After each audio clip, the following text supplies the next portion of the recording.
You are listening to Practical and Woo by Mindset and Manifest. My name is Eden, and I invite you to embark on a journey with me to explore the practical and spiritual edges of the unknown for the purpose of allowing you to embody and empower yourself uniquely as you are, and to intentionally create and live a life of freedom and fulfillment. Each week, I'm going to discuss topics such as energetics, reality creation, manifestation, astrology, tarot, human design, and more to help empower you to live beyond perceived limitations and to practically design your life so it feels like absolute magic every step of the way. Let's dive in. Welcome back, darling soul. I had a very interesting conversation with a client the other day, a topic that I have seen show up again and again in sessions. Beautiful humans with the grit and drive to go after their higher missions to affect change in the world, to do something that ushers ease, efficiency, positivity, pleasure, fulfillment, transformation, and whatever else into the fabric of the human collective. And yet, in true energetic fashion, with every force there is an equal and opposite reaction. An emerging feeling often surfaces, a feeling resonant to having not yet amounted to or lived up to the mission they are striving to accomplish.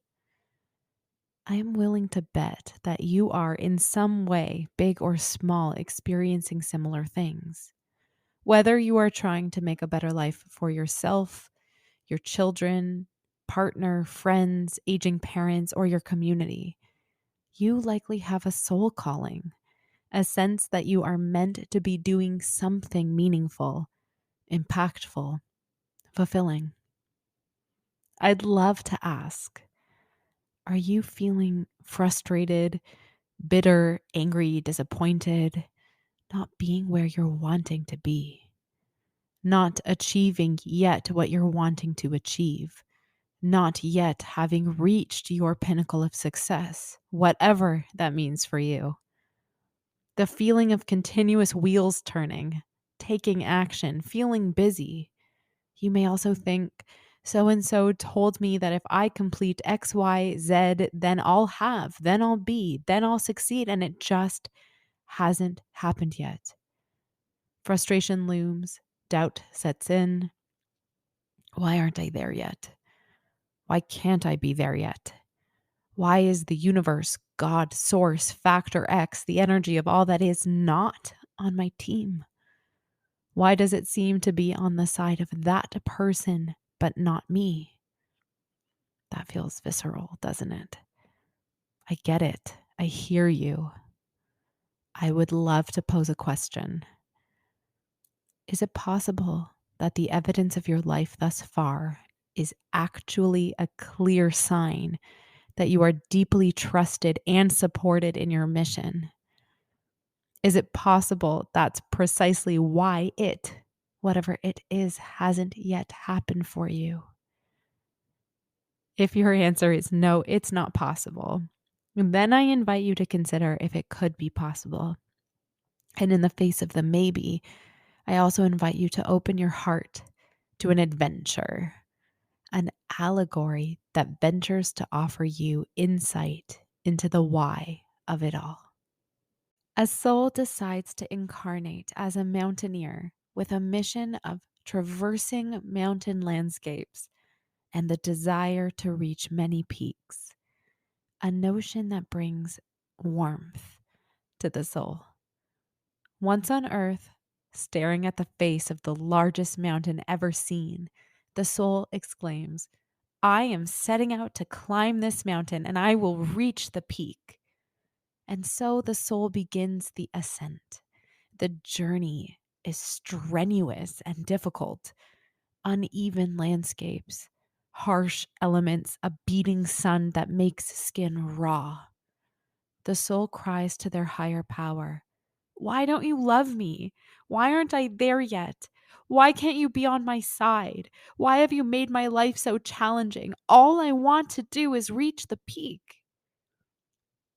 The higher power acknowledges the soul is deserving of having its desire met. And so the soul is immediately put on the peak of the mountain. The soul at the peak of the mountain looks around at the landscape below and wonders, now what? The soul asks to actually climb the mountain on its own. And so the soul ventures back down the mountain and receives encouragement from the momentum of the descent. So much so, the soul decides to climb another mountain instead. Upon beginning the climb, the soul's higher power immediately thrusts the soul onto the peak of the mountain, robbing the soul of the journey forward. The soul exclaims, "No, I want to climb the mountain. Please, I want to experience what it's like to reach the peak." The soul tries again, and the higher power immediately brings the soul to the mountain's peak.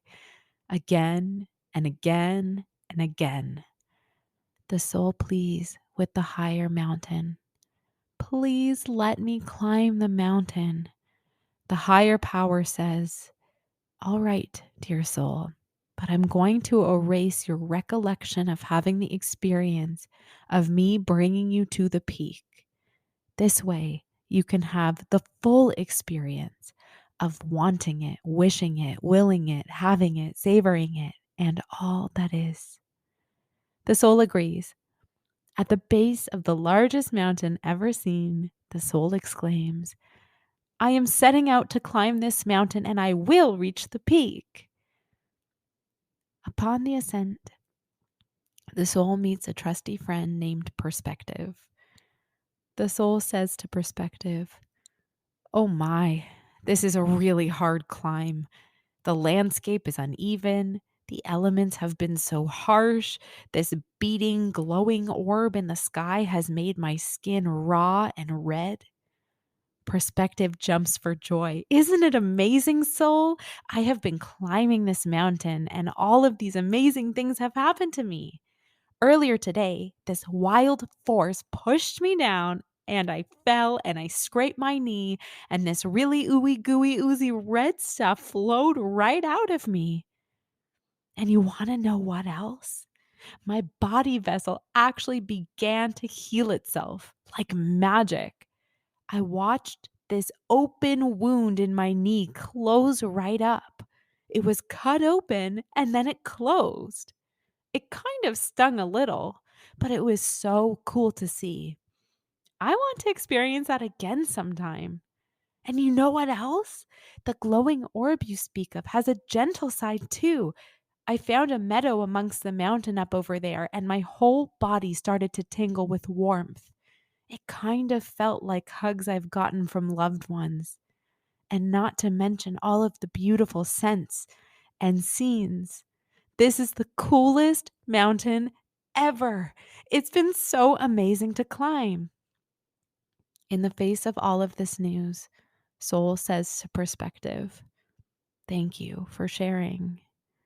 Soul eventually reaches the peak of the mountain, and in the reflection of the view, Soul is able to see the beauty of all that is. Soul is able to appreciate the destination because the journey itself was honored, and the receipt of the achievement of reaching the peak told a precious story of getting there and arriving. So I'd like to ask again, is it possible that where you are is actually a clear sign that you are deeply trusted and supported in your mission to reach whatever mountain peak you seek? Until next time.